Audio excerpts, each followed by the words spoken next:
Bonjour à tous, Rémi Gozlan de la société RG Design, agent de croissance digitale.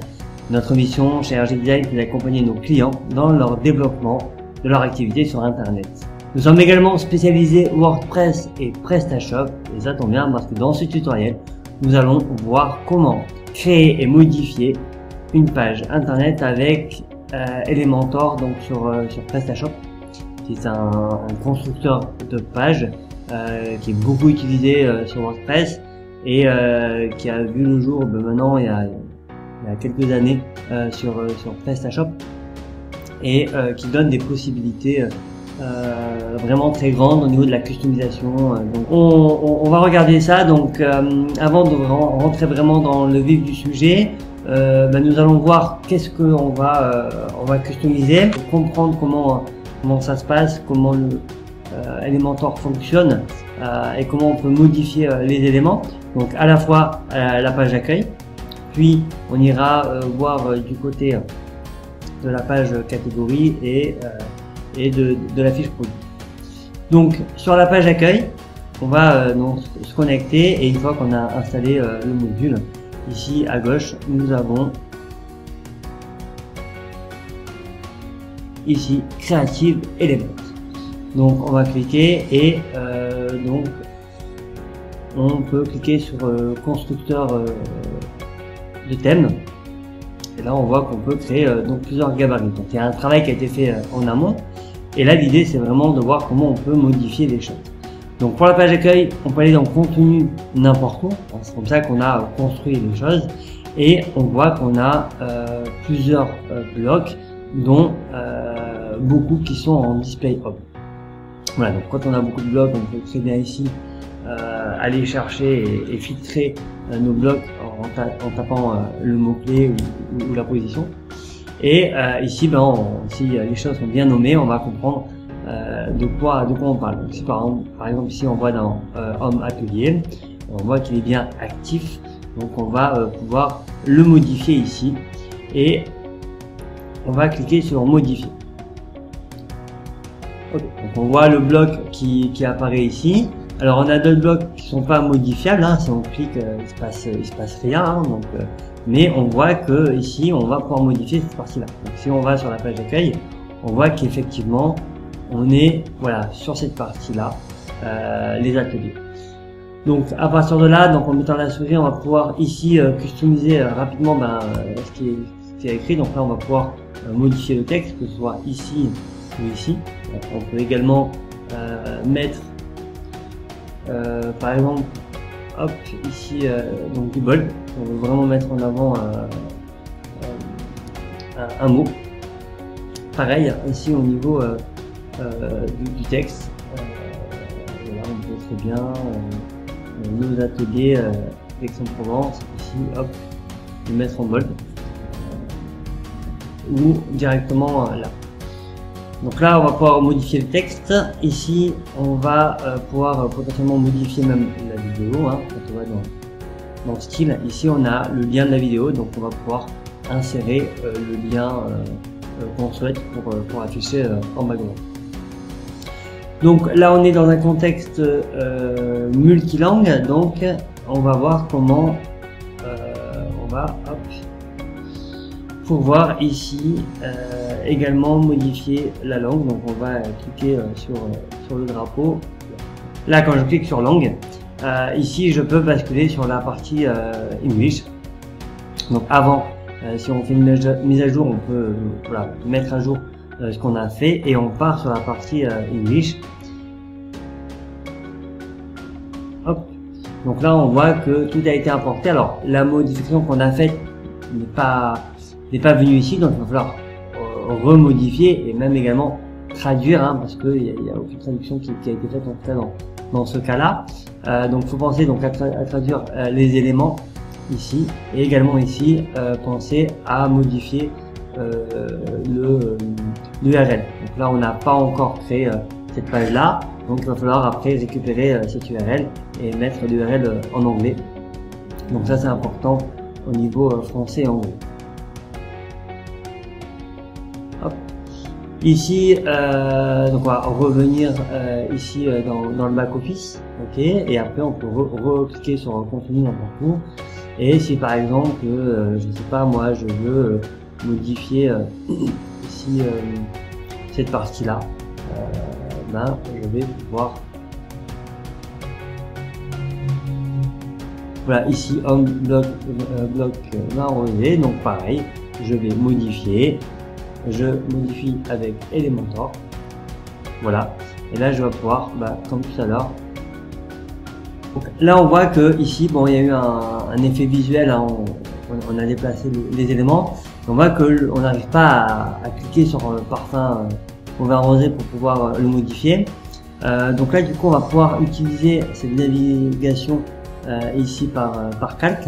Et en fait on a donc des sections, hein, ici nos différentes sections. Donc on va cliquer là-dessus, on va déplier la colonne et on va cliquer sur titre. Et là on voit effectivement qu'on arrive bien sur notre titre les vins rosés, et ici à gauche on va pouvoir modifier le titre. Voilà, c'est une petite astuce qui permet de pouvoir modifier les choses différemment. Donc là pareil, hein, ne pas oublier d'aller sur la partie anglaise pour pouvoir faire la traduction. Ok, donc on retourne au back office. Hop, donc là on va quitter, on n'a pas sauvegardé, et on retourne sur n'importe où. On voit également que donc on a d'autres lignes qui apparaissent où on voit la catégorie ID avec l'ID de la catégorie. Donc en fait on a créé ici des blocs à afficher dans les catégories justement. Donc si par exemple je vais dans cette catégorie là, donc ID 43, hein, vous allez voir, c'est important. On voit que on a notre ici notre page catégorie, hein, avec notre en-tête, nos produits, et on voit qu'ici on a un bloc qu'on a construit avec Elementor. Donc comment on va faire pour intégrer finalement ces différents blocs sur les différentes catégories? Alors on a travaillé, on a intégré du code pour avoir quelque chose de dynamique, mais dans la pratique, voilà ce que ça donne. Donc là on voit qu'on a ID 43-47, ici sur l'ID 43 on a bien ce bloc là. Donc c'est à dire que si sur cette page là je veux modifier les titres, les photos, etc., et je vais aller ici sur ID 43, hop, je vais modifier comme tout à l'heure. Je modifie mon Elementor et je vais pouvoir customiser comme tout à l'heure le titre, le texte, également nous ne pas oublier l'URL à intégrer, ça va pouvoir modifier. Ici au niveau de l'image, si on changeait l'image de fond, donc on va cliquer sur ces petits points et on va aller dans style, et là on va pouvoir charger donc une image différente. Donc si on va charger une image de notre ordinateur, on va cliquer là-dessus et on va aller récupérer une image qu'on va ensuite charger et sélectionner. Alors ici, alors moi j'aime bien sélectionner la vue en liste en fait, ce qui nous permet en fait de filtrer par date, et c'est bien pour retrouver les dernières photos qu'on a intégrées. Voilà, donc c'est une petite astuce. Voilà, et on peut même aller regarder par exemple une photo, voilà à quoi elle ressemble avant de la charger. Très bien, donc pareil, hein, même procédure, hein, on va changer l'image.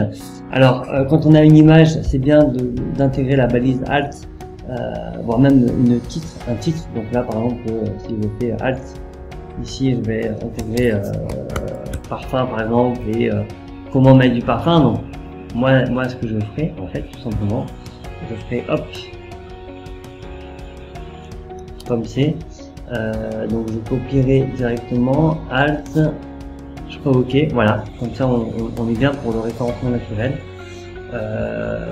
Et si je mets titre, à mon avis ça va me montrer, ça m'affiche pas de titre. Bon alors si ça affiche rien, parfait, on a qu'à le mettre et dans Alt et dans titre, comme ça au moins je sais que Google il va être content. Pareil, hein, si on fait sur cette page, voilà, donc hop, un titre dans Alt. Alors peut-être pas obligé de mettre quelque chose d'aussi grand, Mais voilà, en tout cas, c'est vraiment pour pas laisser vide. Ensuite, on a cette partie-là de foire aux questions. Donc, c'est quelque chose qu'on peut effectivement donc, rajouter ou diminuer. Voilà, donc là on a le titre principal et ici on va pouvoir ajouter une question et une réponse. Donc là, si je rajoute un élément, donc j'ai ici ma question, hop, et ici j'ai ma réponse. Voilà. Donc on va pouvoir comme ça rajouter des questions-réponses. Voilà, et après on peut très bien, si on le souhaite, dupliquer un bloc ici. Donc on voit qu'on peut dupliquer, voilà, qui se retrouve ici. Si on veut avoir une cohérence droite-gauche, texte, photo, on peut très bien tout simplement glisser la photo. Alors, tout à l'heure, ça m'avait carrément remplacé le truc. Je pense qu'il va falloir que je mette un peu plus sur le côté gauche. Voilà. Non, ça marche pas. Ah oui, ok, peut-être c'est comme ça. Voilà, là c'est mieux. Voilà, donc c'est beaucoup plus simple et c'est finalement assez facile d'intervertir les images. Très bien, donc si donc on va revenir en back office, on va pas enregistrer. Si maintenant je veux, hop, je retourne dans contenu n'importe où. Voilà, j'ai deux textes qui ont été faits sur la catégorie 43. Si je vais sur ici, on a la catégorie 43.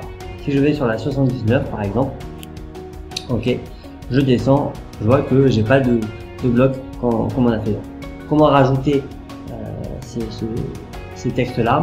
Bah, tout simplement, hop, si je retourne dans le back office, on voit qu'il y a marqué 4 43. Bah, je vais rajouter un nouveau bloc, je vais mettre 4 49, je crois, je vais vérifier, 79, ok. Donc là, alors là on va faire catégorie ID 79, ça fait pour nous, et là on marque 4 79, ici il y a marqué custom, et on va sélectionner, on va entrer pour forcer la position. On va ici activer et on va enregistrer et rester. Une fois qu'on fait ça, on va pouvoir modifier l'élément et on va tout simplement charger notre gabarit. Donc on va aller dans mes modèles, hein, on voit qu'on a des modèles qu'on peut importer et des blocs qu'on peut importer, mais là nous on a fait quelque chose de custom et on va charger notre gabarit catégorie. Donc voilà, on peut même utiliser le moteur de recherche. On voit qu'on a un gabarit catégorie qu'on va tout simplement insérer. Alors ici on a un aperçu pour voir à quoi ça ressemble. On voit qu'effectivement c'est notre gabarit, c'est bien celui-là. Donc on va tout simplement l'insérer et on va importer les éléments. Hop. À partir de là, on a le choix de pouvoir modifier notre texte. Alors on va juste modifier ici alors comment ça s'appelle, voilà, je vais tout simplement mettre le titre, c'est juste pour voir la différence. Donc je vais cliquer là-dessus et je peux ici faire un copier-coller, modifier l'image comme on a vu, etc. Donc customiser comme on le souhaite et on va le mettre à jour. Ok, donc à partir de là, normalement, si je réactualise ici la page, on a bien le bloc qui est apparu avec notre modification au deux parfums. Par contre, si je me mets en version EN, on voit que le gabarit n'est pas là. Donc pour ce faire, il faut que je clique sur mon drapeau langue, je me mets en version English, je vois qu'effectivement on a quelque chose de vide, et ce que je vais faire, c'est que je vais recliquer sur la version longue et je dis importe-moi la version FR. Je vais l'importer, je vais ensuite customiser et modifier donc la traduction. Donc on va faire par exemple EN, hop, parenthèse, et on va mettre à jour. Très bien. Et là, donc, si on retourne sur notre page, on réactualise la page. Et là, effectivement, on a bien nos blocs qui sont apparus en web. Très bien. Voilà, donc on peut revenir sur n'importe où. Alors, nous avons vu la page accueil, nous avons vu la page catégorie. Nous allons maintenant voir comment modifier la fiche produit. Donc pareil, on a créé un gabarit également, on a même créé deux, parce qu'on a deux types de produits.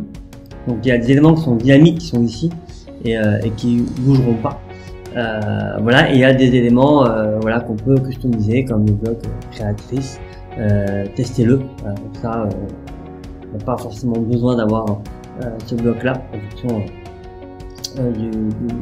de la fiche produit où nous sommes, etc. Donc pour modifier cela, on va aller dans constructeur de thème, et on voit qu'on a ici deux gabarits fiche produit générale et fiche produit parfum. Donc là ici on va cliquer sur modifier.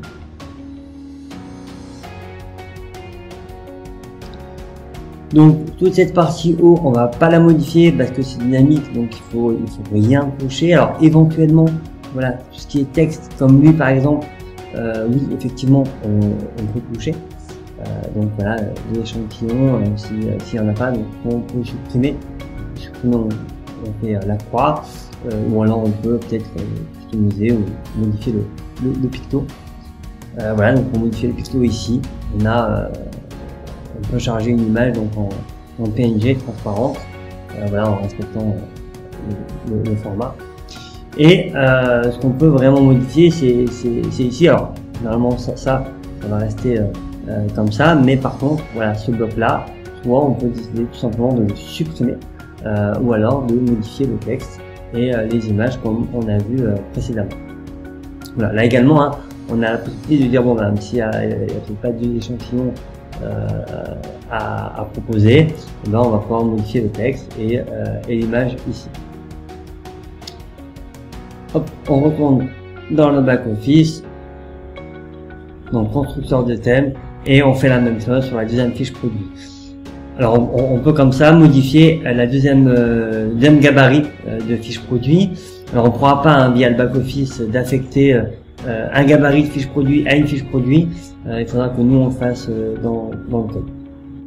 Alors il y a une quatrième type de page sur laquelle on va pouvoir travailler. Ce sont les pages CMS. Donc pour ce faire, on va pouvoir aller dans modèle enregistré. Alors là c'est juste pour montrer comment on a créé donc ces fameux modèles. Donc on retrouve notre gabarit catégorie qu'on a créé donc précédemment et qu'on a utilisé pour nos catégories, mais on voit qu'on a plusieurs types de gabarits pour les pages. Voilà, CMS1, CMS2, etc. Donc si on clique dedans, on peut tout simplement voilà, aller modifier le gabarit qu'on a utilisé, qu'on a créé et qu'on va pouvoir ensuite utiliser. Donc pour l'exercice, je vais reprendre cette page là, nos engagements, et je vais recréer avec ces éléments donc cette page. Donc je vais ici aller dans revenir dans le back office, et je vais dans apparence et page. Donc je vais retrouver cette page là. Donc ce que je fais, oui, je peux le regarder par l'ID hein, 114. Voilà, et je vais aller modifier cette page là. Donc là je retrouve du texte, donc bon, tout simplement on va aller supprimer hein, parce qu'on vraiment repart de zéro. On enregistre, hop, alors, retourner éditer, et on va cliquer. Alors ouais, donc il faut également le faire ici en EN, hein, faut pas l'oublier. Voilà, et là on va aller pouvoir modifier avec Creative Element. Donc on a quelque chose de vierge, donc du coup on va aller chercher ici notre gabarit, donc CMS. Hop, alors s'il y en a plusieurs, alors je sais plus si c'est le 1 ou le 2, donc ici on a aperçu, on va cliquer là-dessus. Donc on a ce type de page là, ok, donc c'est vraiment on fait des photos. Je trouve que c'est le deuxième, si on clique sur le deuxième, voilà, donc on est plutôt sur une construction image, texte, image. Donc on va rester là-dessus. Donc on va charger ce gabarit, donc lui on va le charger. Très bien, donc à partir de là, donc on va pouvoir modifier. Alors, simplement, ça n'a plus besoin.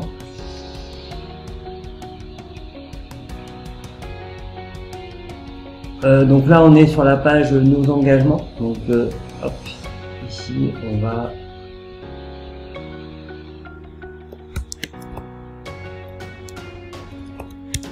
voilà, nos engagements.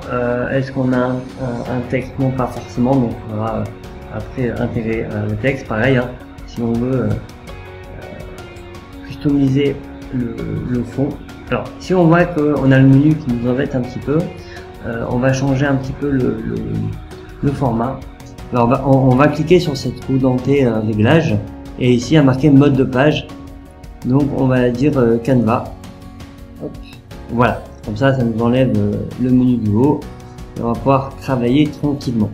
Donc ici, si je veux modifier la photo, je vais cliquer ici et là je vais charger cette photo. Donc, pareil, on va uploader. On va prendre une photo qui fait 1000 pixels par 409, ça c'est idéal. Après, en fonction des tests qu'on peut faire, des fois ça peut être un peu flou. Voilà, donc on pourra aller jusqu'à 1920 sur 498. Voilà. Voilà, mais on préférerait quand même avoir du 1000 par 409, en tout cas dans notre exemple. Donc on va charger notre image, on change nos photos, et là on va pouvoir récupérer les infos, donc on va le faire en live. Je vais enregistrer les images, donc voilà, qui du WebP, hop, on va récupérer ça, hop.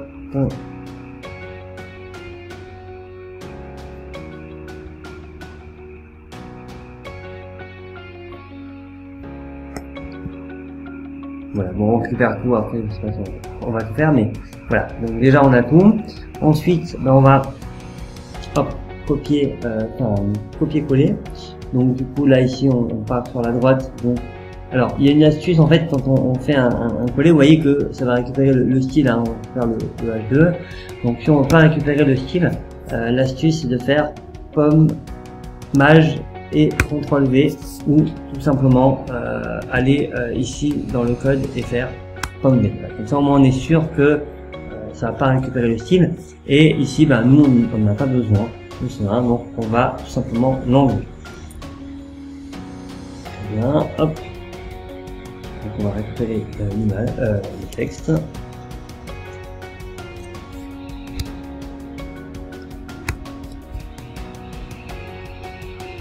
Et ici, au niveau de la photo, on va la modifier ici, hop, on va la récupérer, hop, on va la charger.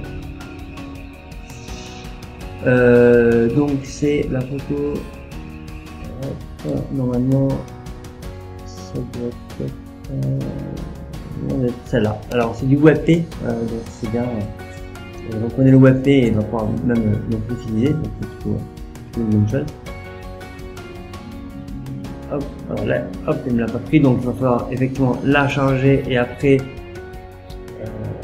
l'utiliser. Donc là pareil, hein, on va voilà, afficher en fonction de la date, et normalement on clique dessus. Voilà, donc on récupère cette photo là. Ok, si on passe au deuxième bloc, donc on a ici du naturel.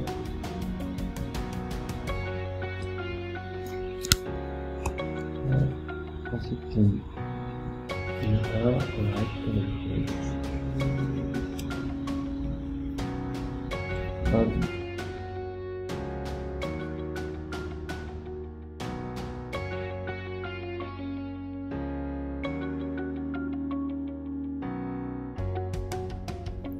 alors, une fois que vous avez terminé la mise en page, vous mettez à jour et on peut cliquer sur le petit œil pour voir notre page construite. Voilà.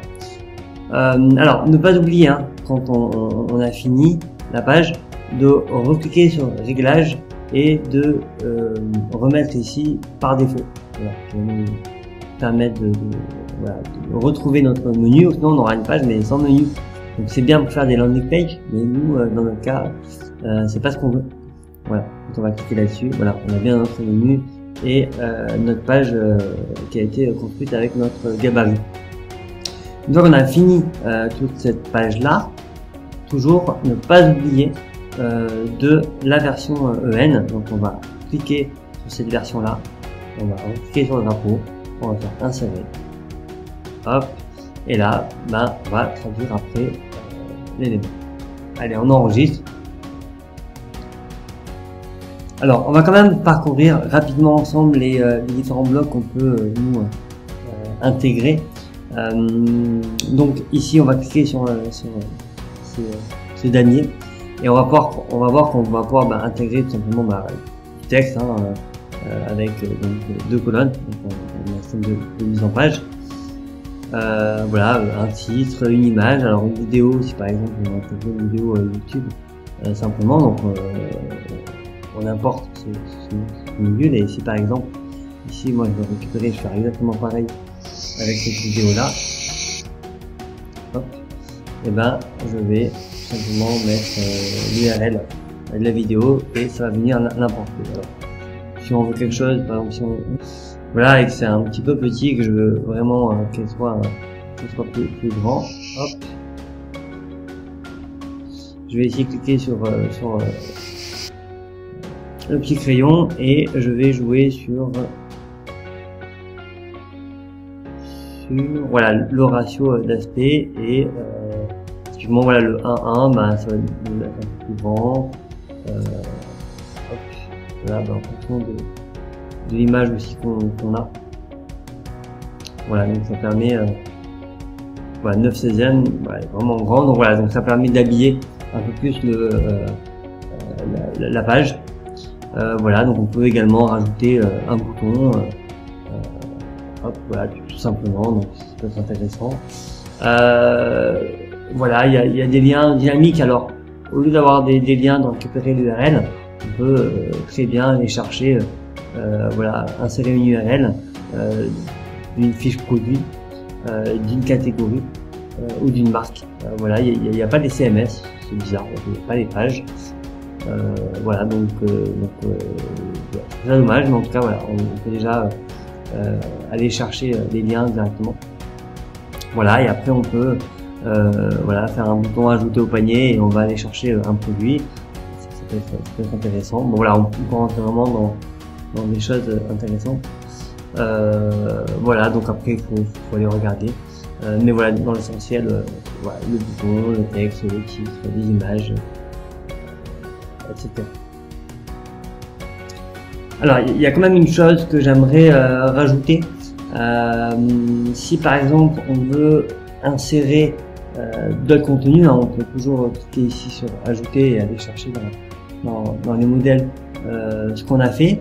Alors on n'a pas vu tout à l'heure, mais il y a des systèmes de sections en fait. Donc, par exemple, si je vais aller chercher ma section témoignage client, donc je peux aller, donc là on peut effectivement l'apercevoir, mais on peut très bien aussi insérer en plus cette partie là. Voilà. Alors l'avantage, c'est qu'on construit notre page. L'inconvénient, c'est que si jamais on va modifier quelque chose ici dans ce contenu, voilà, par exemple on va mettre à jour l'URL pour écrire un avis, finalement on a intégré ce bloc là, on s'est pas rendu compte qu'il y avait finalement on n'avait pas mis cette URL là. Du coup, aller modifier dans toutes les pages le bloc avis, ça va être compliqué.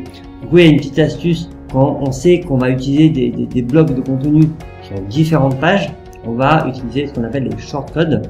Donc je vais aller là, revenir en back office, hop, et en fait dans Creative Elements,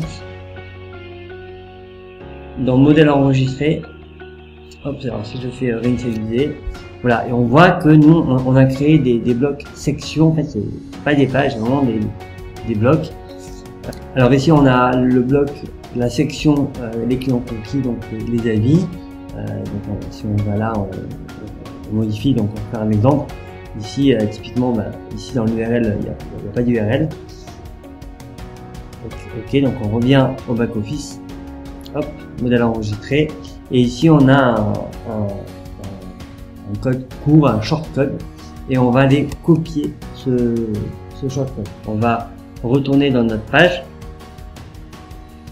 Donc, apparence, page. Je vais ouvrir mon nouvel onglet.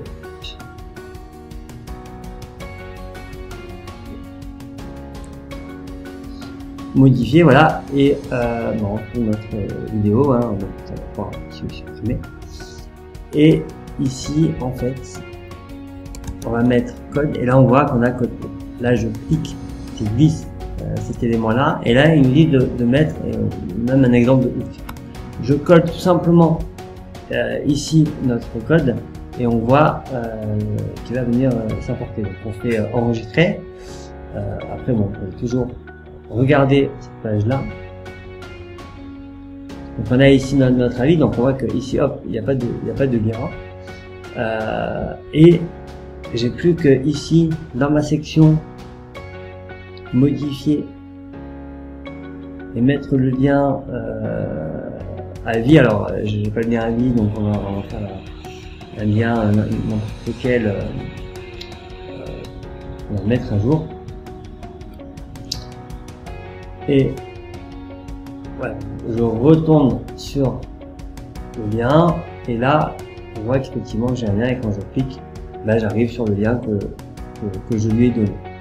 Voilà, donc ça c'est vraiment super pratique. Dès qu'il y a un bloc qu'on va utiliser dans différentes pages, il est primordial en fait de passer par ces modèles enregistrés et ces hooks. Voilà, comme ça on va pouvoir vraiment modifier comme on le souhaite les éléments. Alors il y a un dernier élément qu'on a mis en place ici, qu'on peut modifier, qu'on appelle le footer ou le bas de page, hein, où on a mis en fait ce visuel là.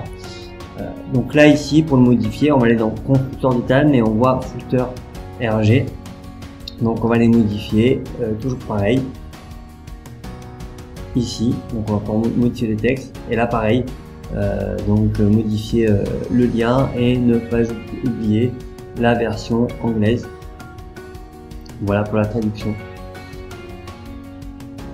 Nous arrivons à la fin de ce tutoriel et j'espère que vous avez appris et que ça va vous donner envie d'utiliser Creative Element, qui est vraiment un super outil.